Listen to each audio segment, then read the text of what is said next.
Hey guys, it's Ivan. How you doing? I am in the car, but I am stationary. We are not going anywhere, but I do have the heat on because it's freaking cold here in New England, as Sam has already attested to.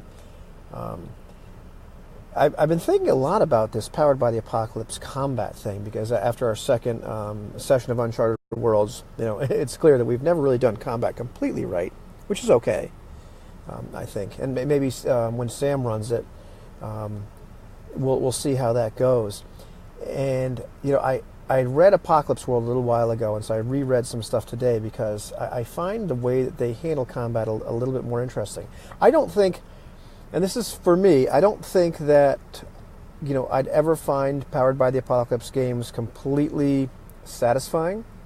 I'm just interested to see what they do, and what part of some I hate to say old school sensibility they've taken into account. But I find it kind of fascinating, and one of the places it kind of breaks down for a bunch of us seems to be in something like combat or any other task where it's more long term, it's more extended. There's more chances. There's more actual individual discrete actions going on, and so Uncharted Worlds, we've talked about this, but just take a look at it really fast. There's two different ways you can handle combat. If it's some little thing, you can face adversity, which is the catch-all move. And generally, you're going to face adversity using either metal or physique. You're going to be doing it the same way you do a regular combat move, except you're just trying to accomplish one specific goal.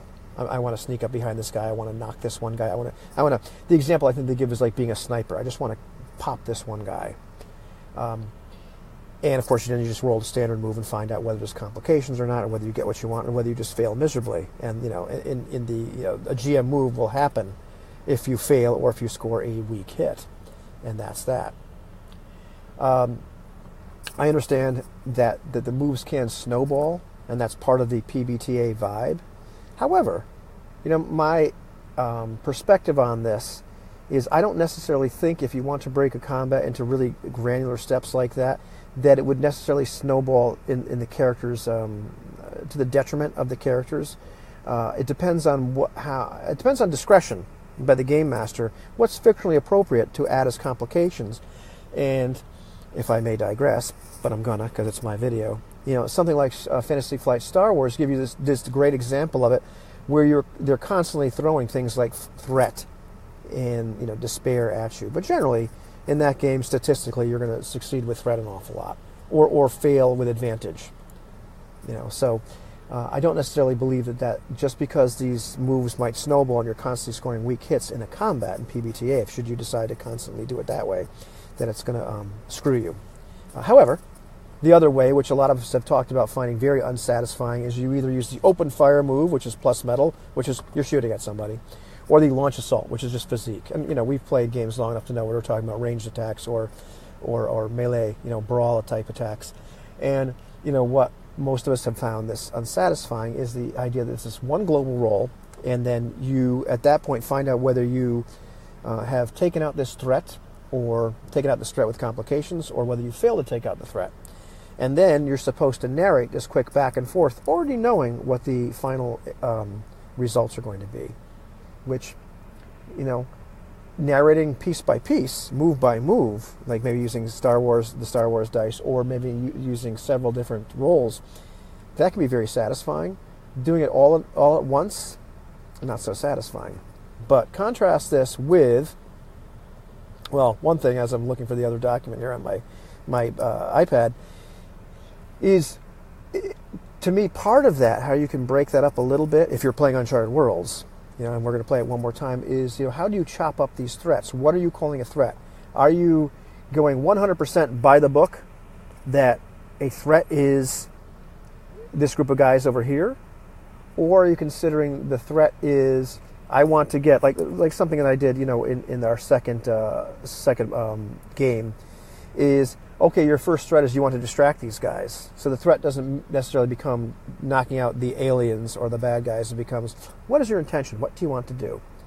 Now, I went back today and reread battle moves in Apocalypse World, and this kind of goes in that direction a little bit. So, I understand that PBTA games aren't all Apocalypse World, but I find it more and more instructive to go back and look and see how Baker did it. And it's really interesting here because he talks about there's basic moves you can still use, like read a situation or act under fire, or help interfere, or even go aggro, which is not technically a battle move, but there are things you can do, especially acting under fire and going aggressive, where you're not involved in a particularly fair fight with somebody at that particular point. But acting under fire, what are you? Can you do other tasks while somebody's trying to beat the crap out of you or shoot you or whatever? But it talks about the other moves that he has. It's a little bit more granular. There's a move called Seize by Force, and what's interesting about that move, and it's broken down into several different subcategories of that move.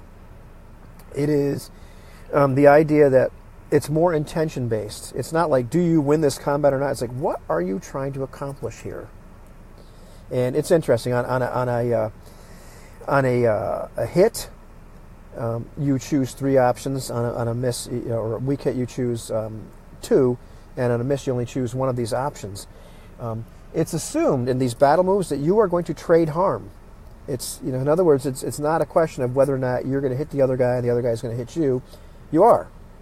You're going to take harm. Some of the things you can choose is that you inflict more harm or you take less harm, but you're not necessarily going to take no harm, which I find really kind of interesting. But then there's categories of seize by force, like assaulting a secure position, or keeping hold of something you already have, or fighting your way free, or defending somebody else from attack. So the moves are very much based upon your intent at that particular point. It doesn't necessarily mean at the end of that move, however it's resolved, that the combat is over. You have to decide, at that particular point, do you want the combat to be over or not? But it's a lot different than the just kind of one roll that you get in Uncharted Worlds. So I find these a lot more satisfying. And there's a bunch of other like single combat moves. But then there's a bunch of tactical and support moves you can do in combat at the same time. One of the things I found really unsatisfying about like the Uncharted Worlds combat, which is why I had everybody make some kind of role in the second one, is as Aloy took over the first combat and made a role, he ended up narrating, which I think was fair and okay. He kind of narrated what the group as a whole did. But to me, I found that very unsatisfying because every particular character in a combat or a tense situation like that, to me, should be doing something. It doesn't necessarily have to be turn-based. Everybody can chime in what they're doing at that particular point, and we can resolve it all at once. But there's a bunch of other things like laying down fire, where you're kind of suppressing, you're kind of like supporting everybody, standing over watch somebody, and that way you can kind of protect somebody. And there's a bunch of different ways you can do that. Keeping an eye out for what's coming so you can react to it. Baiting a trap for another PC. Hunting prey. They have the little bit of move where it's like you decide, are you the cat or are you the mouse? Are you trying to stay away from somebody else or are you trying to catch somebody else? Escaping a hunter. Hunting prey or escaping a hunter. And there's even a move called turn the tables where it's not certain whether you're the cat or the mouse. And then on a hit, you can decide which one you are. On a strong hit, you take one forward as well, and on a miss, well, you're the mouse. And then there's a whole bunch of road, it's road warrior type stuff. So there's a bunch of vehicular type moves and what have you, and then talking about vehicular harm, etc., which is another matter entirely. Although you could use something like that in Uncharted Worlds, and I think there's some ship combat, a little bit of ship combat rules, but. I guess my point is, and this once again, this isn't necessarily 100% raw Uncharted Worlds, but there are more. I think you can make combat in PBTA a little bit more satisfying, looking at some of the ideas in Powered by the Apocalypse, or in Apocalypse World itself. Apocalypse World, at least second edition, even has this great chapter at the end talking about variations. And various moves that other people have suggested and inserted into the game. He gives some commentary on those. But I find that kind of interesting. A game like Uncharted Worlds itself, and this is just personal opinion, is something that's so bare bones raw to me, not having given up entirely on Powered by the Apocalypse games as an experimental tool, is a game that almost screams house rule me. Like, throw in these extra moves because it's so basic. You know, other Powered by the Apocalypse games kind of bug the crap out of me because they're so specific. Like there's times that I'm just almost dreading running the Veil just because I need to keep all of these moves in mind and the playbook moves and what have you. Just okay, I'll live. Don't cry for me. But on the flip side, something like Uncharted Worlds, I really like because it's so bare bones, and if we want to, as a group, if a group wants to insert some more granular moves, it seems to lend itself really well to that. So anyhow, this is just kind of like a little pontificating about that, because I've been thinking a lot about the combat options, the mechanics, how we played it, how it really should be played, some of our misgivings about it, and then I thought to myself, I know I've read some stuff lately, and the Veil handles combat a little bit differently, but I just want to talk about Apocalypse World because I found that intention-based combat to be really interesting, because then it can be broken down into various discrete moments. What is everybody doing here? What is your intention? Okay, roll your move.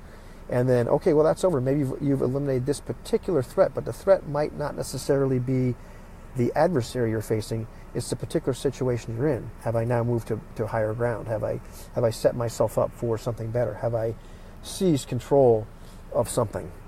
Am I now the cat rather than the mouse? Etc. Have I managed to defend somebody long enough? Have I been able to move from point A to point B? I find that much more interesting. Did I achieve this intention within this serious situation?